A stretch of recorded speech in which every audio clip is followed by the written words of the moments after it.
In a way, this is my tribute to socialism. In Nepal, socialism remains largely on paper for the millions of people, the downtrodden ones, the poor, the marginalized communities, and the middle class. It remains a chimera.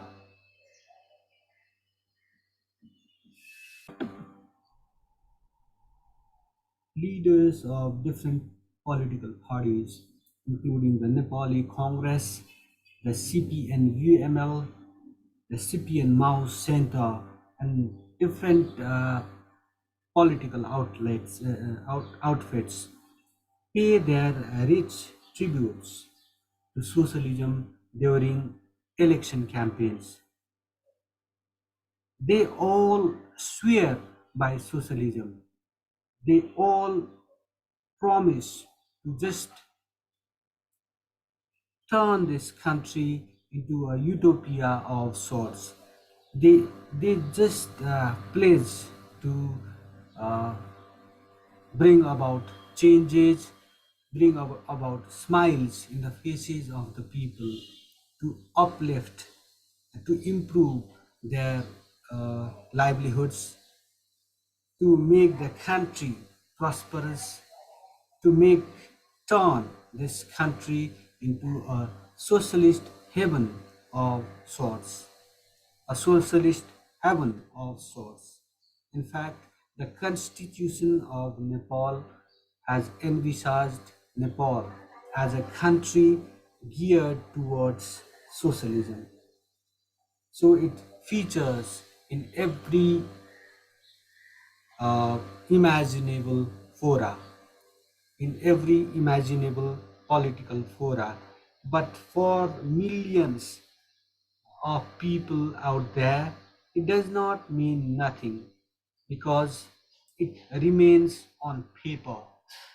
These commitments coming from high political leadership, these commitments coming from their election manifestos and the constitution of Nepal itself, they have not been translated into action. So it does not mean much for the laity, if you will. In this context, a new front has emerged. It's called Socialist Front Nepal. It comprises four political parties, including the Biplav-led CPN, the Prachanda, the Pushpakamal Dahal Prachanda-led CPN Mao Center, and the outfits of Madhav Kumar Nepal and Upendra Yadav. So let's talk about what their commitment paper uh, talks about. It's more or less their kind of roadmap, a blueprint to socialism. They floated that commitment paper yesterday, so let's talk a bit about it. Many pundits, in fact, many political pundits have just taken this announcement about the formation of Socialist Front Nepal as the current Prime Minister Pushpakamal Dahal Prachanda's effort to hold on to power. Together, it just has this front. Together, it has 54 members in the parliament out of 275 members in the federal parliament. So let's, without further ado, let's delve into their commitment paper. This is a screen grab from The Rising Nepal, Nepal's state-run and state-owned daily. It has given news space uh, to this news. Several other media outlets have also given prominence to this news. Indeed, hope springs eternal. But now let's talk about the commitment paper one and what it has for all the good people out there.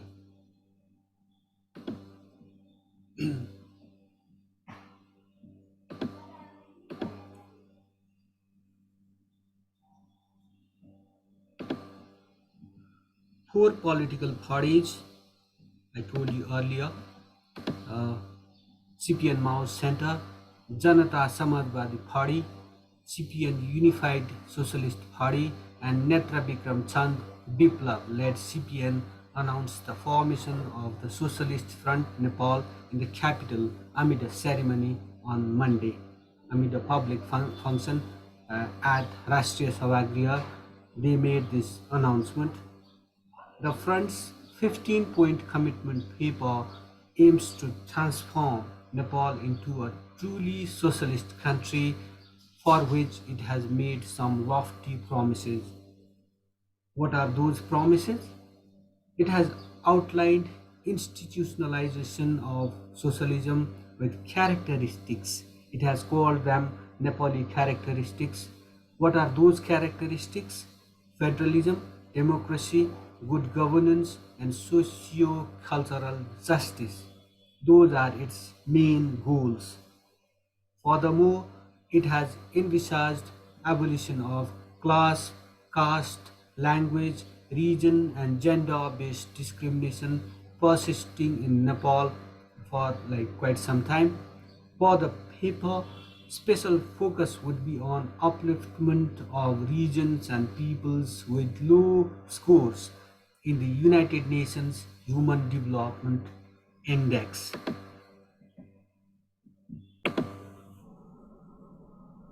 As for the rights, there is no dearth of pledges about giving the rights to all good people out there.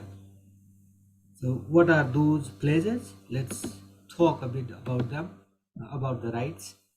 The front aims to work for the creation of a peaceful, just, and inclusive society by guaranteeing civil, political, economic, social, and cultural rights. When it comes to making pledges, no one can beat Nepal's political parties, but when it comes to implementing them, uh, there is room for like improvement, a lot of room for improvement. Their performance leaves much to be desired, so this presentation should also be read into this with that background in mind. Cashing in on the potentials of returning migrants is also on priority of the Socialist Front Nepal. The paper states that the objective is to encourage Nepali migrants to return home and use technical skills and capital on abroad for establishing employment oriented businesses in the country itself. No socialist paper will be complete without talking about poverty alleviation and increasing investment. So this paper also talks about poverty alleviation and increasing investment. For poverty alleviation and increasing investment in employment generating activities, the front, what does it plan to do? The front aims to mobilize all three tiers of the government for what? For poverty alleviation and increasing investment in employment generating activities in the country.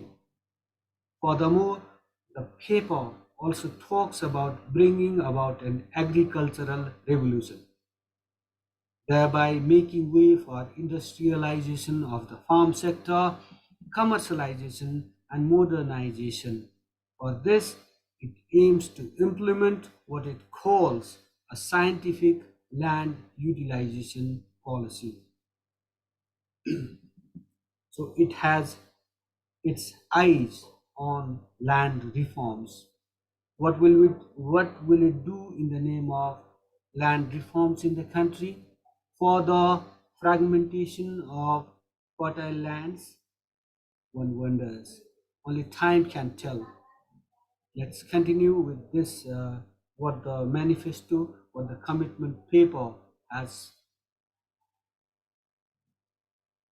for all those good people out there. As per the paper, the front expects these measures to improve the livelihoods of people relying on agriculture for livelihoods, make them richer and their lives advanced. Quite lofty promises, aren't they?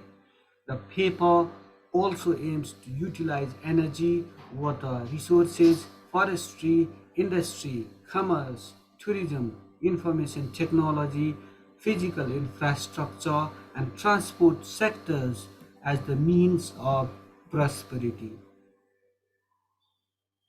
The front also aims to prioritize the transformation of social sectors like education and health, commitment to quality education, health services, employment, social security, and shelter also features in the paper.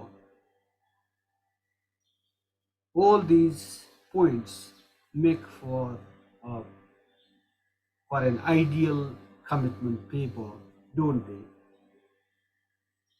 As I told you earlier, Nepal's political parties promise the moon, but when it comes to performing, when it comes to actually walking the talk, they have been lagging far behind.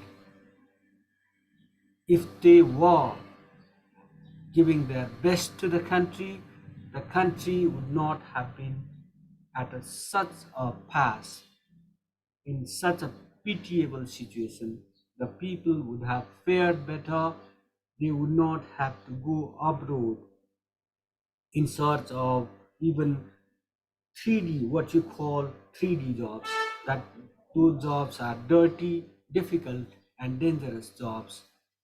This means the political parties of Nepal have been underperforming despite making high sounding pledges.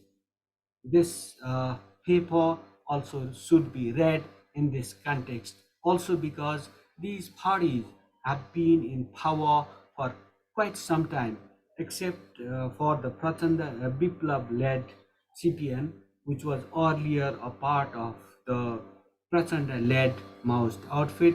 All other parties have remained in power in the country for quite some time.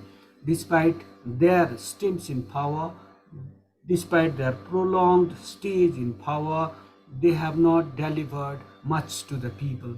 So this commitment paper should also be read in this light. With this remark, I wrap up this edition of Soft Talk with a sore throat. I request you to subscribe to this channel, comment on our presentation, and press that like button. Your support will go a long way in just making your voice count. It will it will play a crucial role in just carrying on with this citizen journalism, a strain of journalism that aims to be your true voice. Thank you for watching. Thank you for listening.